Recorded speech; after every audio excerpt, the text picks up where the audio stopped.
Assalamualaikum warahmatullahi wabarakatuh. Tan Sri Pengerusi. Selepas Macang Simpang Renggam. Sila. Terima kasih Tan Sri Pengerusi. Terlebih dahulu saya nak merakamkan penghargaan kepada Yang Berhormat Menteri kerana saat ini hadir dalam Dewan untuk mendengar sendiri perbahasan kita. Terima kasih komitmen Yang Berhormat Menteri menjadikan kita ahli Parlimen merasa dihargai dan menjadikan kita rasa penting. Dan saya kembali masuk gelanggang ini kerana pada peringkat jawatan kuasa tempoh hari saya dan Yang Berhormat Menteri ketika berbahas mengenai isu IPP dan tenaga. Untuk itu saya mulakan dengan butiran 010200 tenaga. Tan Sri Pengerusi, secara khusus saya merujuk kepada isu subsidi berlebihan, dengan izin excessive subsidies yang dinikmati oleh pengeluar tenaga bebas di negara kita. Saya juga berpendapat bahawa perjanjian Power Purchase Agreement yang melibatkan IPP dan TNB itu adalah bersifat berat sebelah, dengan izin lopsided, menguntungkan IPP dan merugikan rakyat serta pengguna. Tempoh hari Yang Berhormat Menteri tampil dengan kenyataan mempertahankan bahawa tidaklah benar gambaran bahawa IPP menikmati keuntungan berlebihan seperti yang kita sebut. Untuk itu kenyataan Yang Berhormat Menteri itu membawa kepada kita melakukan beberapa semakan, dan pada peringkat ini Tan Sri Pengerusi, saya dapati bahawa perjanjian pembelian tenaga ini sebenarnya memberikan keuntungan kepada IPP. Hujah saya yang pertama, hari ini Petronas menjual gas kepada IPP pada harga tetap, iaitu RM14.31 per MMBTU. Tidak semua sumber gas yang Petronas dapat daripada sumber dalam negeri. Hari ini Petronas terpaksa membeli gas dengan harga pasaran daripada Natuna dan Songkla. Harga pasaran maknanya Petronas beli dengan harga RM18 MMBTU atau bersamaan US dollar 4.92, dan harga ini biasanya fluctuate dengan harga crude oil. Itu kita faham. RM18 harga pasaran gas yang dibeli oleh Petronas dari Songkla dan Natuna, tetapi Petronas menjual gas kepada IPP juga TNB dengan harga tetap, iaitu RM14.31. Ini bermakna Petronas telah pun memberikan subsidi kepada IPP pada kadar RM4. Ini yang saya katakan keuntungan buat IPP. Ini membawa kepada jawapan-jawapan yang diberi di Parlimen ini dalam sesi-sesi soal jawab kita sepanjang 20 bulan ini. Saya dapati bahawa jumlah subsidi terkumpul kepada IPP sejak 1997 dalam kiraan ringgit Malaysia, bilion ringgit Malaysia, sehingga 2009 ialah 43 bilion. Untuk tahun 2009 subsidi kepada IPP sahaja ialah 7.3 bilion. Berapa pula subsidi kepada TNB? TNB cuma menikmati untuk tahun ini 5.4 bilion. Bahkan subsidi kepada pengguna isi rumah jauh lebih kecil. Berdasarkan kepada angka-angka ini, kita katakan bahawa perjanjian ini jelas menguntungkan IPP.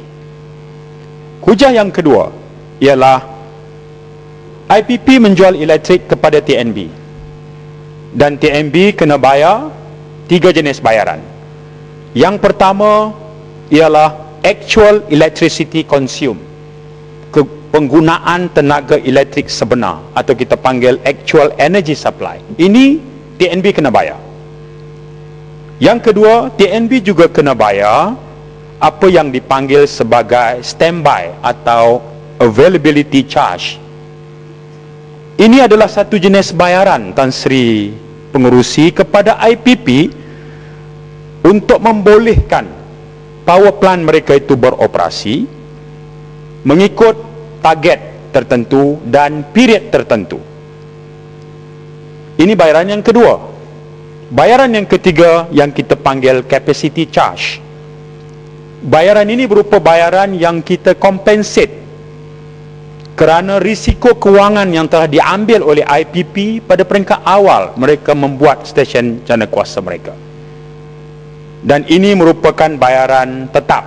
It's a fixed repayment charge regardless of consumption, dengan izin. Bahkan Tan Sri Pengerusi, pada peringkat awal IPP mengusahakan stesen jana kuasa mereka, kerajaan bermurah hati memberikan insentif jika mereka cepat menyiapkan projek.